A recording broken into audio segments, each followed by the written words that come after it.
buenas noches, honorable maestra Ligia Amada Melo Cardona, ministro de Educación Superior, honorable señor Temístocles Montaz, ministro de Economía y Planificación, distinguidos amigos que como siempre nos acompañan en estos interesantes eventos, distinguido señor rector, invitado de la noche de hoy.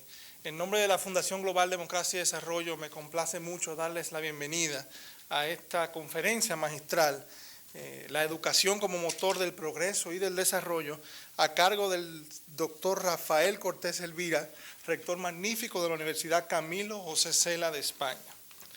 Me permito hacer una breve reseña de nuestro invitado y de los temas que trataremos en la conferencia.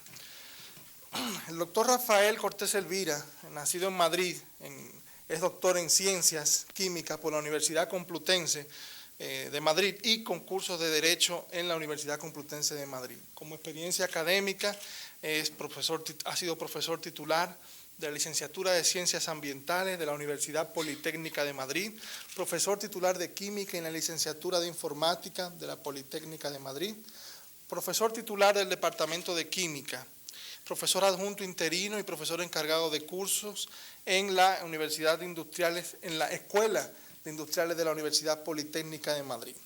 Asimismo, ha sido secretario nacional del Centro de Formación Profesional de Delineantes, miembro del claustro del ETSI Industriales de la Universidad Politécnica de Madrid, director de gabinete del Consejo de Educación de la Comunidad Autónoma de Madrid y vicerrector de la Universidad Politécnica de Madrid. Como experiencia política podemos mencionar también que ha sido miembro del Consejo Asesor de Radio y Televisión de Madrid y del Patronato de Instituto de Filosofía del CSIC, director general del Consejo Superior de Deportes del Ministerio de Cultura, vicepresidente del Consejo Superior de Deportes, secretario de Estado presidente del Consejo Superior de Deportes. Entre otros cargos también ha sido presidente de la Comisión Nacional de Antidopaje y vicepresidente de la Mutualidad General Deportiva y miembro del Comité Olímpico Español. Actualmente es consejero de ATESA, presidente honorario del Consejo Iberoamericano del Deporte, miembro del Consejo de Administración de Globalia y asesor del grupo Accenture y Telefónica. Me permito también mencionar algunas de las condecoraciones que ha recibido nuestro invitado del día de hoy en la encomienda del número de la Orden de Isabel la Católica, medalla de oro de diversas universidades españolas, oficial de la Orden Bernardo O'Higgins de Chile, Simón Bolívar de Bolivia y la Orden al Mérito Deportivo de Uruguay y Colombia, Orden Olímpica del Comité Olímpico Internacional y Orden Olímpica del Comité Olímpico Español. La conferencia del día de hoy ha sido titulada La educación como motor del progreso y desarrollo. Durante su presentación, pues nuestro invitado abordará el tema de la educación como propulsor del avance de nuestra civilización, bajo la premisa de que todo lo que conocemos y nos ha hecho evolucionar y crecer, se lo debemos precisamente a la educación, lo cual es un hecho pues irrefutable. No obstante, siempre habrá lugares nuevos de conocimiento por descubrir, a los que solo podremos acceder si se ponen en marcha los mecanismos apropiados que precisamente se ponen en marcha a través de la educación. Para poder adaptar eso a los cambios a los momentos de profundos cambios que estamos viviendo, la crisis financiera, económica y social, que cuestiona los mismos valores que conocemos como sociedad y que están haciendo tambalear muchas estructuras en el mundo, representa un gran reto para la educación de hoy. Adaptarse a estas nuevas realidades, descubrir de nuevo el mundo como renace y sus características y sus principios. Para ellos, la educación pues servirá no de canal para descubrir estas nuevas realidades. Se requieren, según el punto de vista de nuestro invitado, grandes transformaciones si de verdad queremos que la educación sea el valor del futuro, para que la educación alcance el objetivo fundamental de ser el motor del progreso y del desarrollo en un mundo global y multicultural. Nuestro expositor considera imprescindible realizar un planteamiento de la transformación desde tres vertientes relacionadas entre sí: la transformación social, la transformación de los sistemas educativos y de sus objetivos y la transformación de la educación superior como nexo imprescindible de unión entre la sociedad y el conocimiento. Como podrán observar ustedes por estas notas preliminares, pues nos anticipa una interesante conferencia sobre los cambios que en lo adelante debe experimentar la educación para adaptarse a las nuevas realidades que estamos viviendo. Sin más preámbulos, dejo la palabra con usted a nuestro invitado, el doctor Rafael Cortés Elvira. Buenas noches.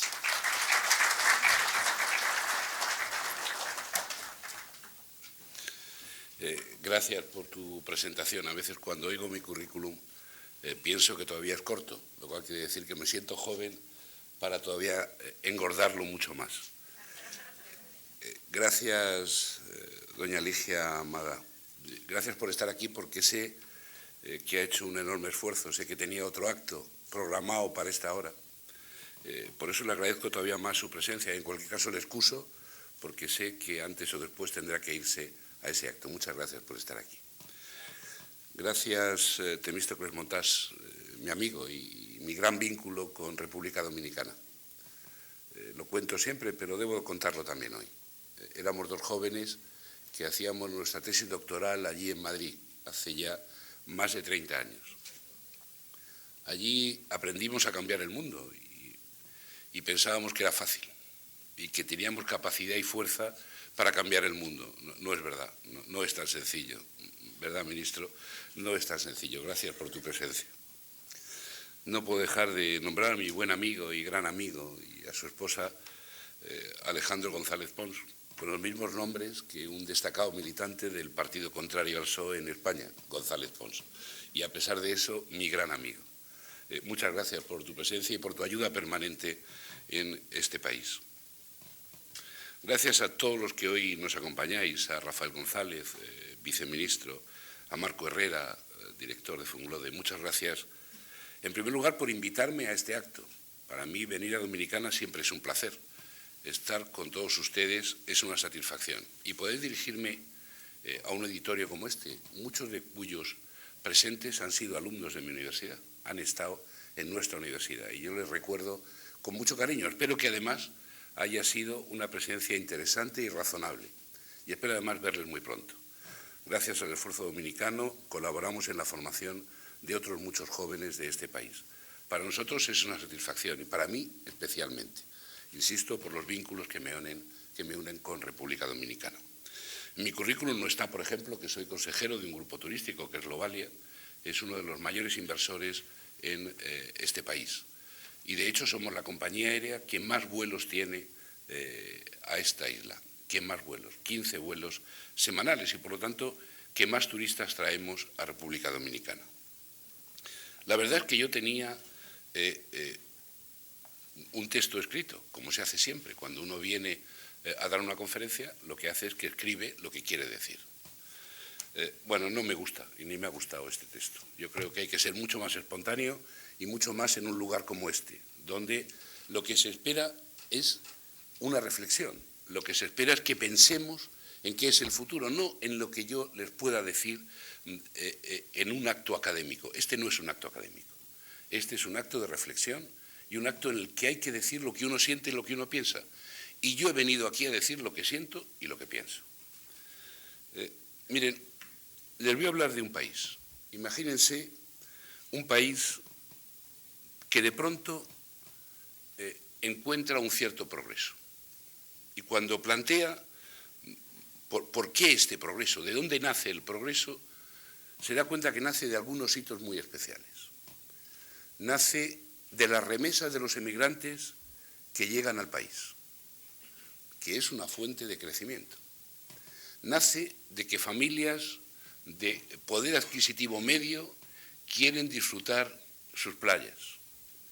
Y nace de una inversión extranjera que comienza a llegar al país. Y yo les pregunto, ¿de qué país estoy hablando? Ustedes pueden pensar que estoy hablando de Dominicana. No, no es verdad. Estoy hablando de España. Esta es la España de los años 50. Y España empezó a crecer con un modelo de crecimiento muy particular. Un modelo de crecimiento que era capaz de producir bienes y servicios de bajo valor añadido. ¿Por qué? Por dos cosas. Uno, porque la mano de obra era poco cualificada, porque había poco capital humano. Y en segundo lugar, porque para las inversiones que se hacían la rentabilidad era suficiente. Y así fuimos creciendo. Y fuimos creciendo en base a un modelo pobre. Les diré, por ejemplo, que el único país europeo que ha perdido competitividad entre 1995 y 2004 ha sido España. Les diré que hoy el modelo económico español se basa en una economía de bajo valor añadido. Por eso, cuando el PIB disminuye un poco, el paro aumenta mucho. Esa es la realidad española. ¿Qué ha faltado en España? ¿Qué faltó en España? Faltó la capacidad de formar capital humano. Faltó la capacidad de entender que un país tiene que crecer con productos y servicios también de alto valor añadido y que eso se consigue solo a través de la educación y de la formación. Sin ello, ustedes estarán condenados a repetir la historia española. Si quieren cambiarla, si quieren modificar el destino, hay que modificar esencialmente la formación que reciben nuestros jóvenes. La inversión, por tanto, en educación es una cuestión básica para cualquier país, no pensando ni en hoy ni en mañana, pensando en el futuro, en ese futuro que un país cree merecer y que seguramente merece. Miren, el mundo está cambiando y está cambiando. Yo acostumbro a decir que no es importante los cambios que se están produciendo, que lo son. Lo que de verdad es importante es la velocidad a la que se están produciendo esos cambios. Yo acostumbro a decir que es como si hubiéramos entrado en un túnel oscuro, en la economía mundial, en la crisis financiera, como si hubiéramos entrado en un túnel muy oscuro. Sabemos que estamos en el túnel y que vamos a salir. Lo que no sabemos es qué nos vamos a encontrar a la salida del túnel. No sabemos los cambios que se van a producir en nuestra sociedad a la salida de ese túnel. Eso es lo que no sabemos. Pero bueno, somos en parte dueños de nuestro destino y lo que sí podemos es pensar en algunas cosas, reflexionar en algunas cosas. Mire, el endeudamiento es insostenible en el primer mundo. La globalización y, por lo tanto, la transferencia de capitales de un país a otro ya es imparable. Las nuevas tecnologías están permanentemente ya en nuestras vidas. Hoy todo es digitalización, todo son nuevas tecnologías de la comunicación, de la información. Y entramos en una competencia global. Ya no competimos entre nosotros en nuestro país. Competimos con nuestros vecinos de al lado y, lo que es peor, con los que están a 10.000 kilómetros. Con esos también competimos. Por lo tanto, tenemos que prepararnos para saber que la competencia va a ser feroz. Y si queremos ser mejores, si queremos vivir mejor, tenemos también que competir mejor. Y vuelvo a lo mismo. Es imposible hoy pensar que la universidad, que la educación, puede estar al margen de los cambios que se avecinan. Tiene que liderar a la sociedad para afrontar los cambios que se avecinan. Es imprescindible que la universidad, como comunidad científica y como comunidad de reflexión, no sea capaz de entender que debe de asumir el liderazgo en una sociedad que necesita esencialmente cambiar. Por lo tanto, los países que no entiendan que la universidad es ese líder, seguramente se quedarán atrás.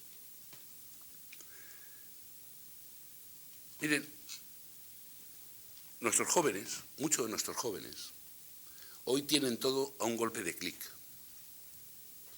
Yo acostumbro a decir que nuestra generación, cuando íbamos al agua, buceábamos, identificábamos los problemas, queríamos saber qué había en el fondo, nos deteníamos. Hoy los jóvenes van en moto de agua, por arriba de la superficie, pero no se detienen nunca. ¿Por qué? ¿Cuál es la consecuencia? La consecuencia es la falta de espíritu crítico. Y ese espíritu crítico, que es necesario en nuestra sociedad de hoy y más en la de mañana, quien puede aportarlo es la universidad, es la educación, es la formación. Hay que insistir en la formación de nuestros jóvenes desde ese espíritu crítico. para afrontar esos cambios y para estar frente a la velocidad de los cambios que se van a producir. Miren, yo en mi currículum y en mi vida me ha tocado vivir en muchos sitios, en muchos. Me ha tocado vivir en muchas empresas y aún hoy lo sigo haciendo. Y he dividido a la humanidad en esta reflexión. No piensen que esto es algo cerrado ni académico, es una reflexión personal. He dividido a la sociedad en dos bandos: los que se dedican al gasto y los que se dedican al ingreso. Y puedo asegurar que son bandos completamente diferentes. Poco tiene que ver uno y otro. Y si me llevan a mi límite, diré que lo más duro en esta sociedad es dedicarse al ingreso. Eso es lo más duro. Conseguir los recursos, sea en una empresa, sea en una universidad, sea en el gobierno, conseguir los recursos para afrontar los retos que uno tiene por delante. Eso es lo difícil. Yo, en esta manera de entender la vida, me encuentro cada vez más a sociedades que solo hablan de gasto, pero jamás se les oye hablar de ingreso. Jamás. Como si fueran cuestiones absolutamente separadas. Parece que nada tiene que ver el gasto y el ingreso. Nada tiene que ver. Bueno, pues están íntimamente relacionados. Y si no, piensen en su economía familiar, si relacionan o no el gasto con el ingreso. Piensen lo fácil que es gastar y lo difícil que es ingresar. Nos planteamos muchas veces la necesidad de obtener recursos para afrontar los retos que tenemos por delante. Y desde luego es impensable que valoremos una educación si no tenemos recursos para afrontarla. Es verdad, y luego demostraré, que tener recursos es una cuestión necesaria, cierto, pero no suficiente. No es suficiente apostar exclusivamente por los recursos. Miren, yo sé que hay un debate en la sociedad dominicana acerca de los recursos que se deben de destinar al mundo de la educación. Pero les diré una cosa. ¿Por qué no pensamos en los ingresos? ¿Por qué en vez de referirnos al PIB, no nos referimos a los ingresos que tiene el Estado?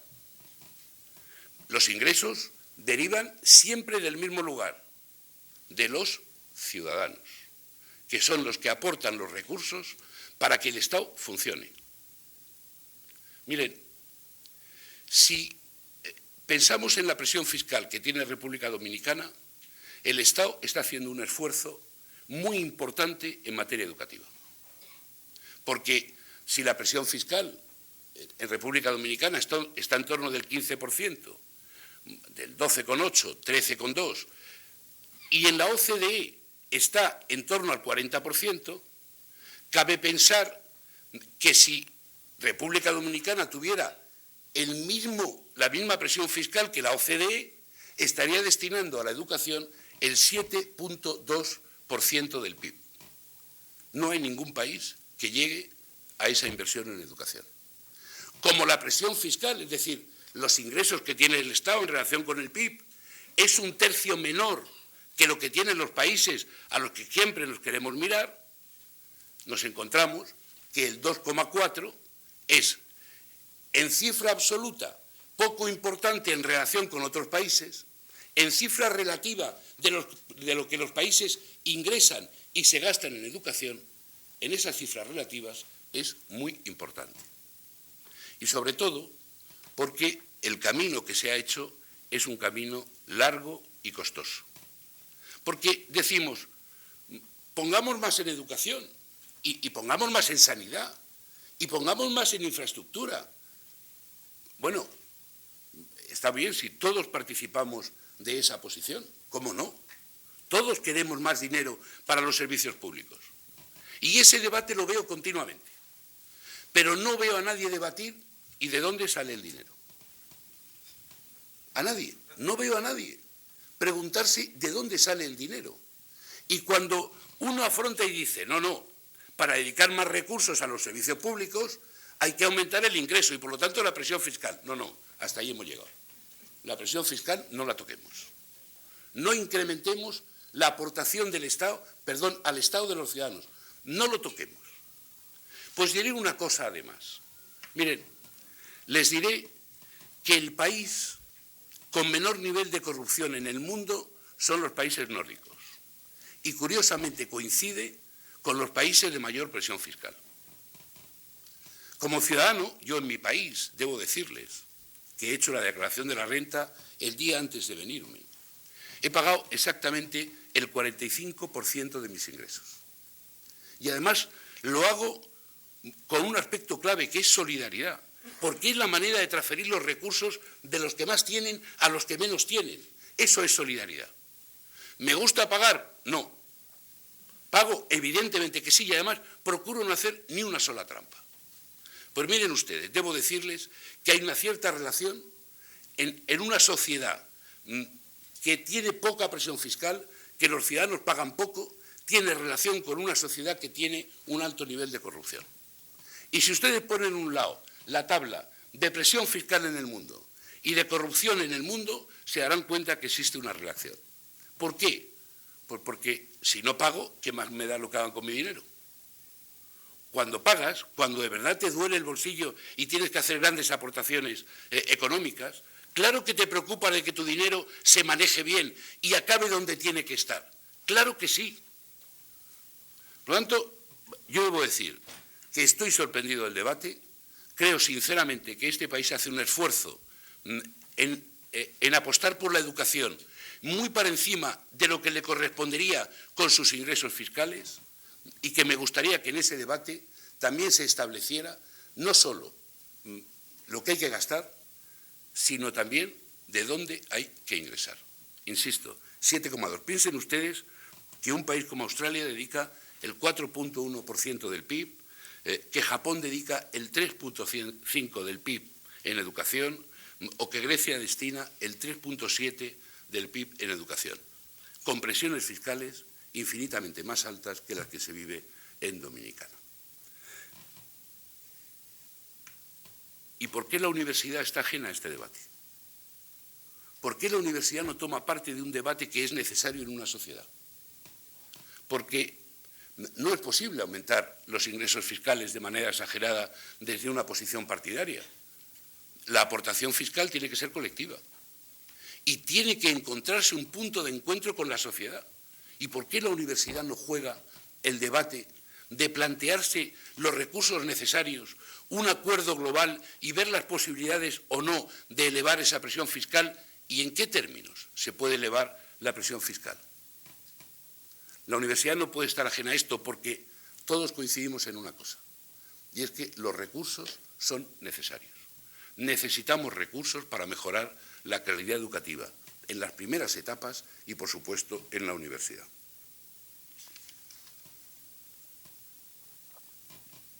Miren, lo contrario a solidaridad, lo contrario a sociedad, es lo individual. Y yo creo que en este país demasiadas veces se buscan soluciones individuales, demasiadas veces. Me da lo mismo cómo esté la universidad pública. Si yo a mi hijo le voy a mandar a una universidad privada y ya está. Me da lo mismo que el sistema educativo en primaria esté mal. Yo voy a mandar a mi hijo a un colegio privado, a una institución privada, ya he resuelto el problema. Pues no. Cada vez que uno hace eso, no digo llevar a un hijo a una universidad privada o a un colegio privado, cada vez que uno cree que resoluciona el problema simplemente resolviendo el suyo, se equivoca, porque el problema es colectivo. Miren ustedes, a costa de hacer eso, al final acabamos distribuyendo la población en capas según recursos económicos. ¿Cuál es el efecto? El efecto es el contrario de lo que se busca, engüetar a determinadas partes de la población, que se convierten, sin duda, para la sociedad en un auténtico problema. Nosotros no estamos solucionando el problema pensando que solucionamos el problema de nuestro hijo. No es verdad. Porque hay otros muchos problemas detrás que también hay que resolver.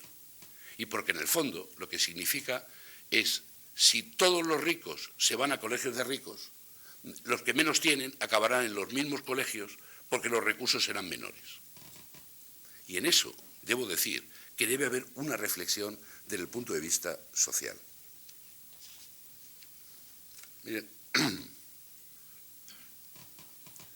les diré otra cosa. Les voy a dar un dato. En la Universidad de Harvard, esa en la que todas las universidades miramos y queremos parecernos, los recursos son de $1 millón por alumno. Tienen del orden de 30.000 alumnos, si no me equivoco. Estamos hablando de una universidad que tiene un presupuesto de 30.000 millones de dólares. Hay otras universidades que tienen menos, por ejemplo, la de California, $22.000 por alumno. Esa es la realidad, donde no nos podemos comparar, pero donde, sin embargo, parece que queremos ir, porque siempre pensamos que nuestro destino no es un escalón más, no es ir avanzando, no, nuestro destino es dar un salto para llegar al mejor de los niveles.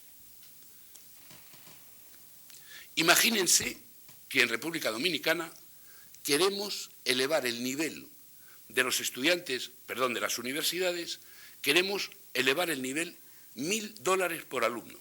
Elevar el nivel $1.000 por alumno.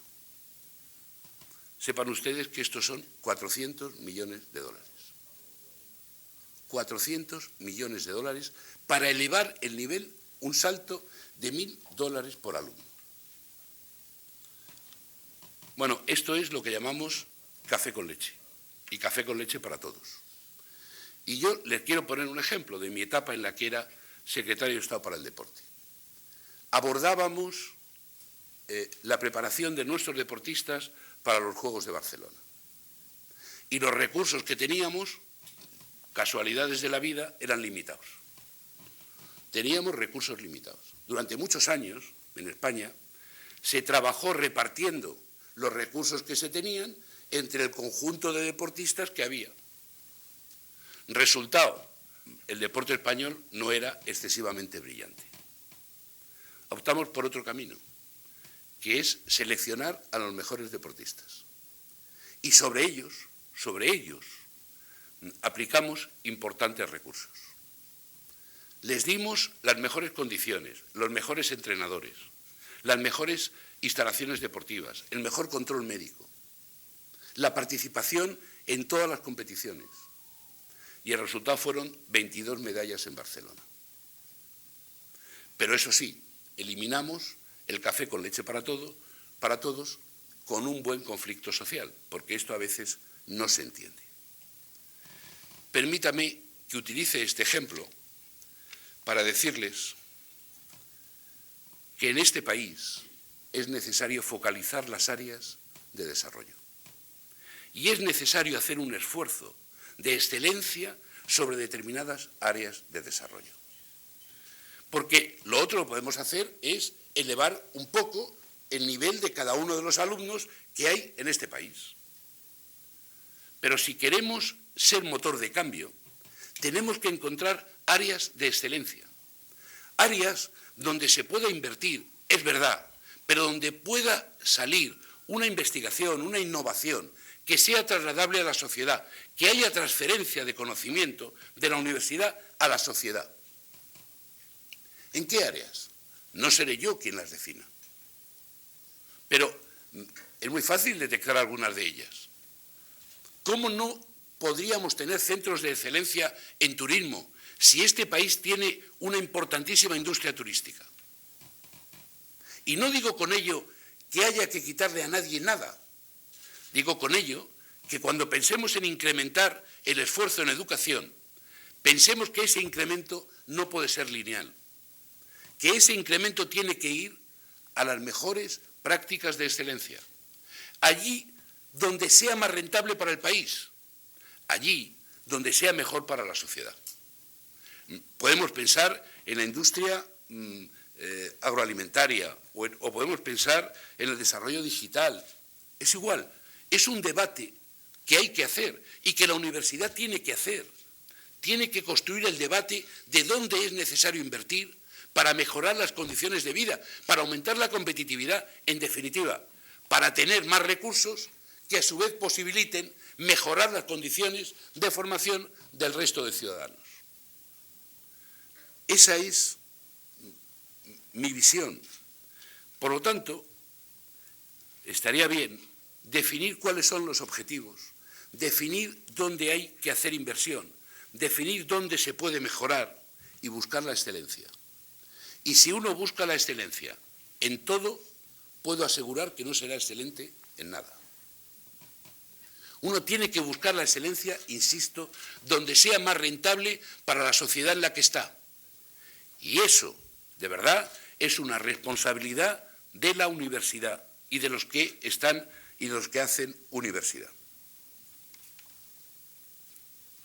Hace poco, hace unos días, el presidente de la República tenía una reunión en Madrid con una asociación de empresas digitales, AMETIC. Y parece que hay interés y que podría ser un lugar de desarrollo de la industria de las comunicaciones y de la tecnología República Dominicana. Si fuera así, abordemos la formación en ese campo concreto. Busquemos buenos profesores, mejoremos las condiciones de los nuestros, apliquemos recursos para I+D+I. También es verdad, no solo el Estado, porque cuando pensamos en los recursos parece que solo hay recursos públicos. Cojamos los países de nuestro entorno, los que queramos, y veamos en la aportación de I+D+I, veamos la aportación de la industria y de la empresa, la aportación de la familia y la aportación del Estado. Y seguramente lleguemos a la conclusión de que la menor de todas es la aportación del Estado. Por lo tanto, lo que hay que hacer es establecer en el marco de la investigación y la universidad como centro una colaboración público-privada, porque en el fondo quien se beneficia es el conjunto de la sociedad. Si pensamos que el campo de las nuevas tecnologías es un lugar a desarrollar, trabajemos en ese campo, pero trabajemos como sociedad, y esa es la tarea que, a mi juicio, como motor de cambio y de progreso, debe de hacer la universidad. Demasiadas veces la universidad está de espaldas a la realidad, demasiadas veces. Miren, yo he dicho siempre que la Universidad Autónoma de Santo Domingo es demasiado grande para ser gobernada, demasiado grande para que nadie la pueda gobernar. No es que no quiera, no es que no tenga capacidad de gobierno quien la dirija, es que es demasiado grande y está demasiado dispersa. La pregunta que hay que reflexionar es si es mantenible un modelo de universidad que tiene campus en todo el país y 170.000 estudiantes, con una posición de centralización. A lo mejor hay que pensar en otro modelo. Es verdad que la gran dificultad es el profesorado. Y como soy profesor de universidad pública, puedo decirlo desde el propio convencimiento. Y no me entiendan como que voy a criticar a partir de ahora a todos los profesores universitarios. Nada más lejos de mi realidad. Y nada más lejos de la realidad. Como todo, un profesor universitario puede ser magnífico si es capaz de tener una ética personal que le lleva al trabajo. Y puede, de verdad, hacer prácticamente nada si no quiere hacerlo. Pero la universidad ha vivido de espaldas a la sociedad. Nuestras universidades han vivido de espaldas a la sociedad. Porque creemos que la universidad es nuestra como profesores. Es nuestra institución.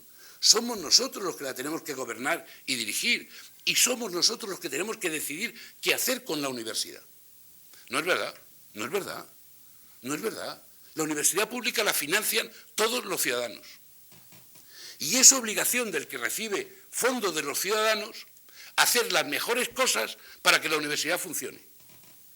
Es obligación, no es que sea voluntad, es obligación. Y debe de dar cuenta a la sociedad de qué es lo que hace y cómo se gastan los recursos y en qué y cuáles son los resultados. No, pensamos que no nos toquen el poder que tenemos. Miren, yo decía en la Universidad Española y he dicho muchas veces, si a un profesor universitario se le dice, pídame lo que quiera, pero al cátedro que está al lado le voy a dar el doble, ¿qué quiere usted que le dé? Dirá que me quede tuerto. Porque es tan importante a veces el éxito de uno mismo como evitar el éxito del de al lado. La envidia juega un papel fundamental. Mira, les contaré una anécdota. Había un ministro, en la época de la dictadura en España, que estuvo 5 años. Y cuando se iba alguien le dice, ministro, has estado 5 años y no has hecho nada. Y contesta él, que no he hecho nada. ¿Y las zancadillas que he saltado cada día?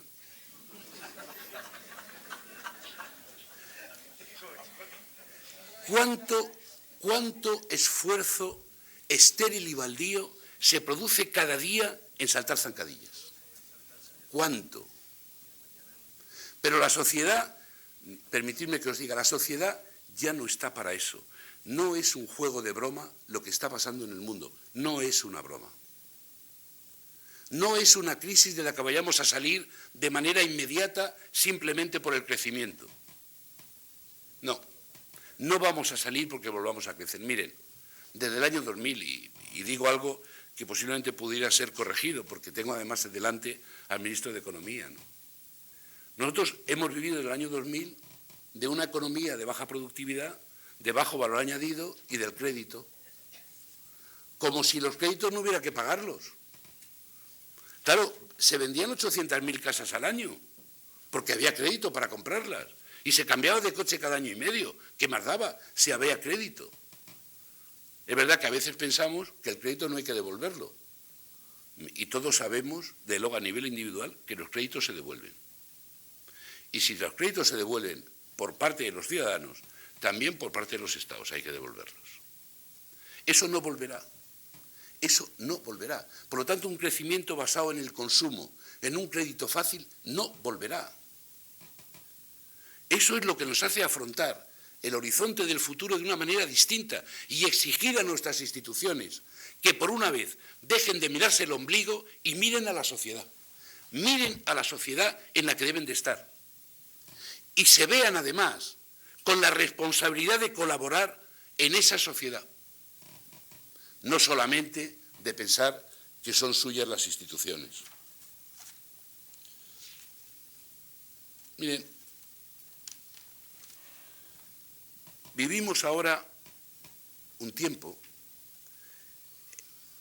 de exquisitez en el mundo universitario, donde parece que es una isla con respecto a todo el mundo. Y yo les digo que hoy la universidad es un término polisémico, que refleja realidades muy distintas. La universidad ya no es la del siglo XVI, cuando nacieron, donde había 4 estudios o 3. No, eso ya no es la universidad. La universidad hoy es la suma de muchas realidades diferentes. Y hay que trabajar en esas realidades. Miren, yo entiendo que la formación de un médico es una formación profesional encaminada a un ejercicio profesional. Rigurosidad, investigación, formación.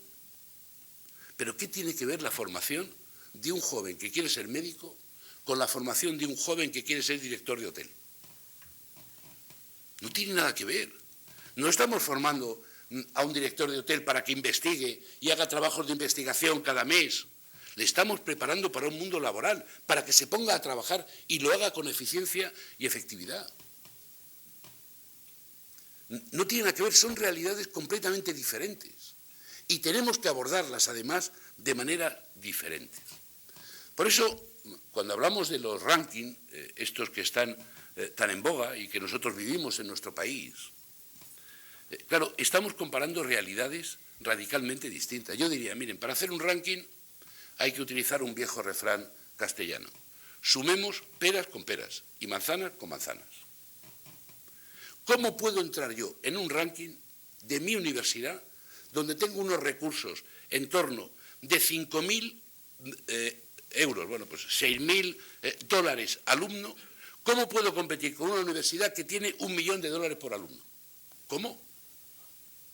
O con una que tiene $200.000 por alumno. No estamos sumando peras con peras, estamos hablando de realidades radicalmente diferentes. Por lo tanto, ¿con quién tenemos que compararnos? Tenemos que compararnos con universidades que viven nuestra realidad, es decir, que tienen una financiación parecida a la que tenemos nosotros. Ese es el ranking. Pero no olviden que el ranking nació por un proceso de internacionalización y muy ligado además a Oriente. El pueblo que más estudia fuera es China. El pueblo que más alumnos saca de su país a estudiar fuera es China. Y decidieron hacer un ranking para ver dónde iban sus estudiantes. ¿A dónde? A las mejores universidades. Ese es el concepto que tiene la internacionalización. Saber dónde se están haciendo mejor las cosas. Claro, si un chino va a Harvard, paga $35.000 la matrícula. Claro, es que así yo también puedo ser el mejor. O por lo menos me podrían exigir en función de los ingresos que tengo. Lo que no puede ser es que yo tenga $7.000 por alumno y me quieran comparar con todas las universidades en el mundo. No puede ser. Hay que compararse con las cosas que son homogéneas, con las que están cerca. Ahora bien, podemos compararnos de muchas maneras.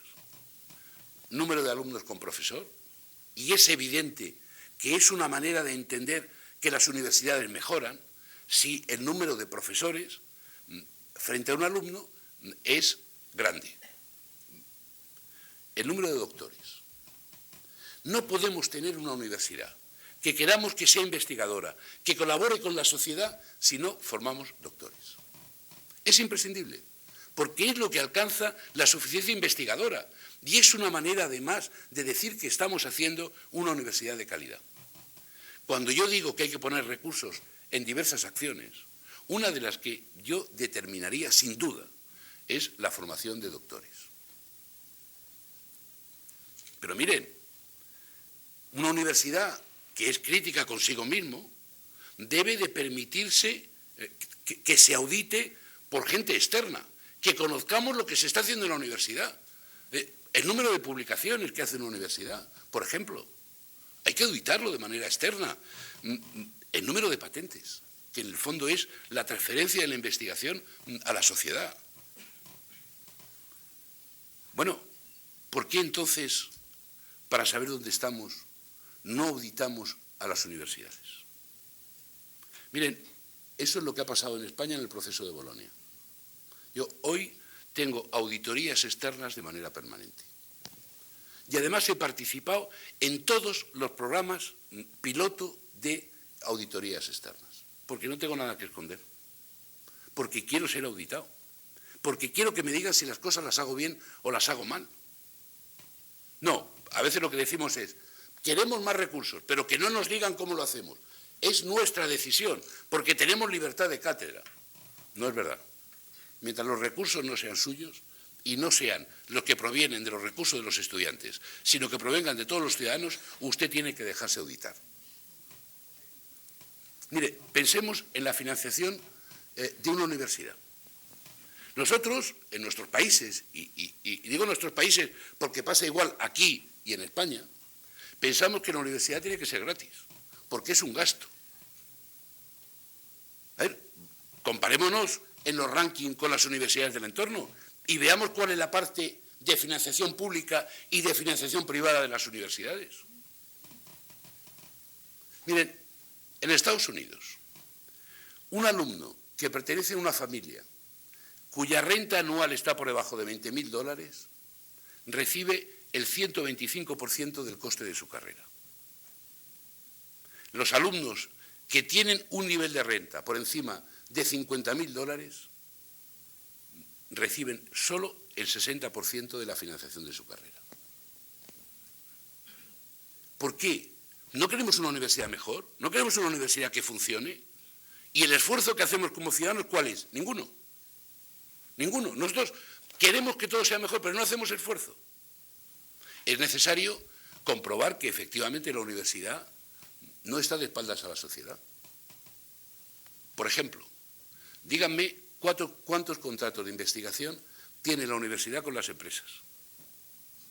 Porque eso es lo que demuestra que la universidad está al servicio de la sociedad y es capaz de hacer cosas con la sociedad y es capaz de ser útil al tejido empresarial de un país. Bueno, analicemos cuál es la financiación que tiene una universidad consecuencia de los contratos de investigación con instituciones. Y comparémonos, entonces sí, con las universidades de nuestro entorno.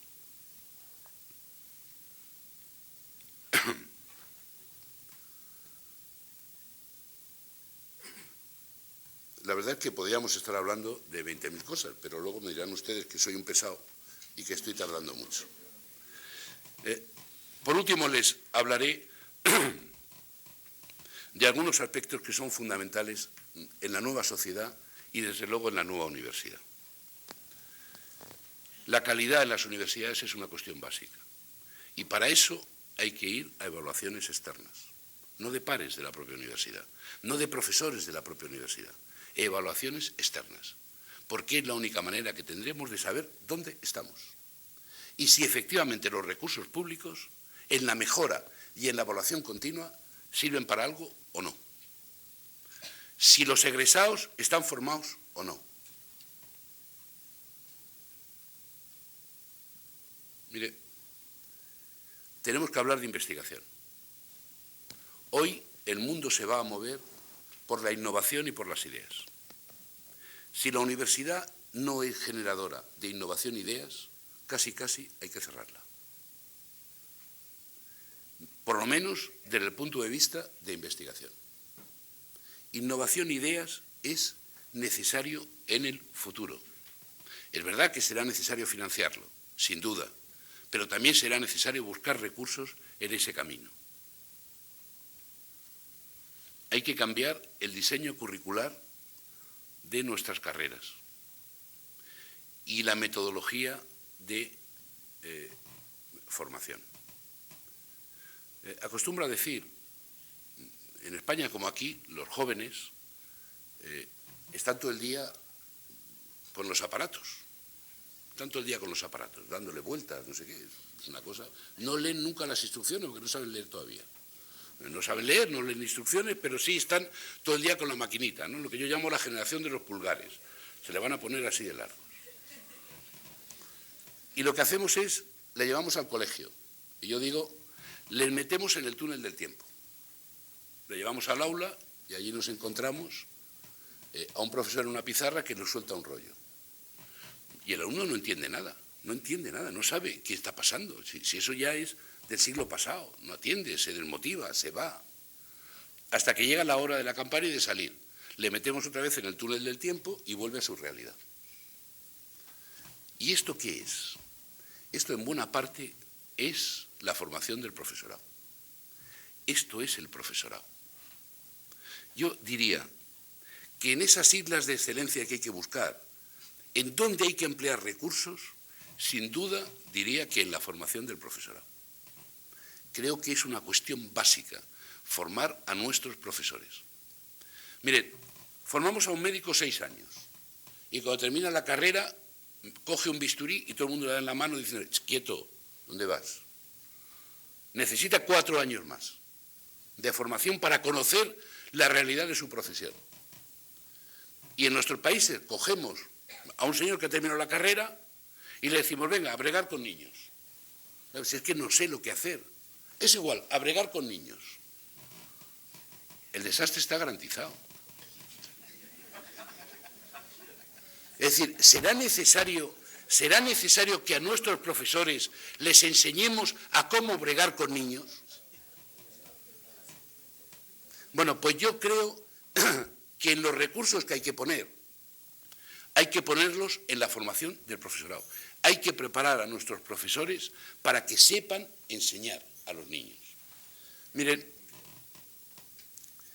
hemos estado durante muchos años en una educación donde lo importante era el profesor. Eso era lo importante. El profesor llegaba, entraba en el aula, se subía a la pizarra, soltaba el rollo de 1 hora, se iba y todo el mundo decía, hay que ver, qué profesor más bueno. Bueno, y a los alumnos alguien les preguntaba, ¿has aprendido? Nadie. Si aprendían, era su problema. Y si no aprendían, también. Pues miren, no, ya no. El centro de la formación no es el profesor, es el alumno. ¿Tenemos que enseñar? No. Ellos tienen que aprender. Y tenemos que ser capaces de que ellos puedan aprender. Ya no basta con la metodología tradicional. Ahora hay que preguntarse, ¿qué queremos que sea un alumno cuando termine su carrera? ¿Qué queremos que sepa? ¿Qué queremos que sepa hacer? Y cuando decidamos qué queremos que el alumno sepa hacer, entonces diseñemos el currículum y el procedimiento de llegar a ese conocimiento. Y no al revés. Y eso está cambiando en el mundo a una velocidad de vértigo, puedo asegurárselo. Miren, les decía a mis alumnos en la graduación del otro día, les decía, para encontrar trabajo hay 3 cosas, por este orden. Ustedes van a encontrar trabajo en este orden. Primero, por las conexiones familiares, el enchufe que siempre existe. En segundo lugar, por el carácter. Y en tercer lugar, por el conocimiento. Y pongo delante el carácter al conocimiento. Porque lo que hoy necesitamos es personas con capacidad crítica, con capacidad de adaptación, sabiendo expresarse, sabiendo trabajar en equipo, siendo empáticas, teniendo autoconfianza, asumiendo riesgos, siendo líderes. Y eso es más importante que el conocimiento. ¿En qué aula se enseña eso? En ninguna.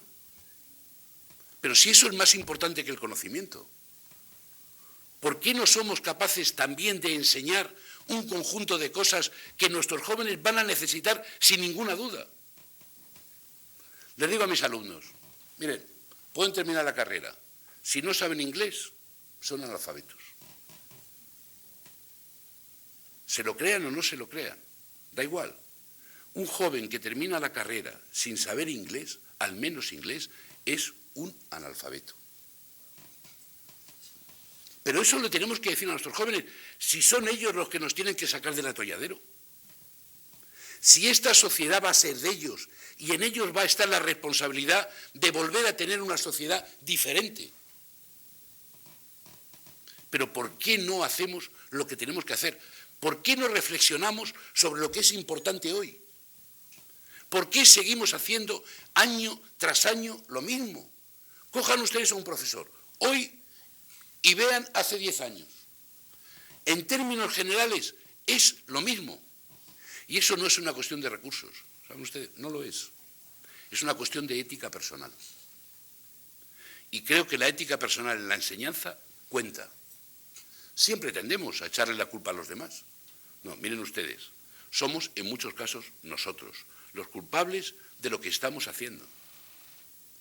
Y eso, a mi juicio, también es una reflexión que hay que llevar a la sociedad. Miren, yo veo una formación que tienen ustedes en este país, creo que se llama Infotep. Bueno, cojamos a los jóvenes, ¿no? A una edad temprana. Los que valen van a estudiar una carrera y estos ya son trabajadores no manuales. Y los que no, pues que se hagan técnicos. Y a partir de ahí son trabajadores manuales. Ya les hemos clasificado para toda la vida. ¿Pero por qué?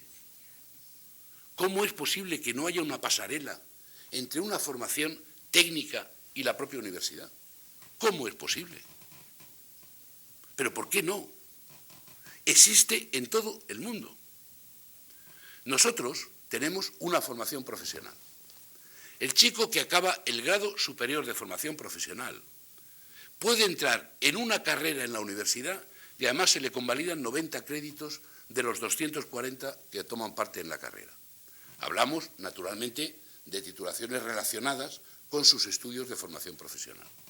Muchos jóvenes pueden equivocarse, pueden no haber querido estudiar, pueden seguir un camino, pero ¿por qué les metemos en ese camino ya para toda la vida? Un joven sueco, cuando termina su bachillerato, se va unos años a trabajar al mercado laboral. Y 3, 4 o 5 años más tarde empieza la carrera. Porque hay que tener una cierta maduración. Y nosotros le decimos ya a muchos jóvenes, a edad muy temprana, su camino ya es este, para toda la vida.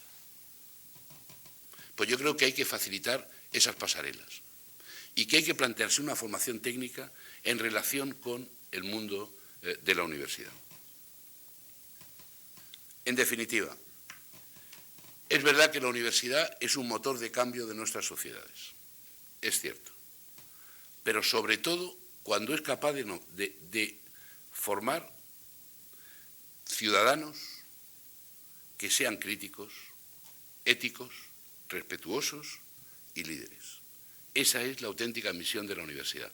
es ahí donde encuentra su sentido como motor de cambio. Y es lo que yo propugno y defiendo. Reflexionemos en la universidad para saber qué es lo que tenemos y queremos hacer. Muchas gracias.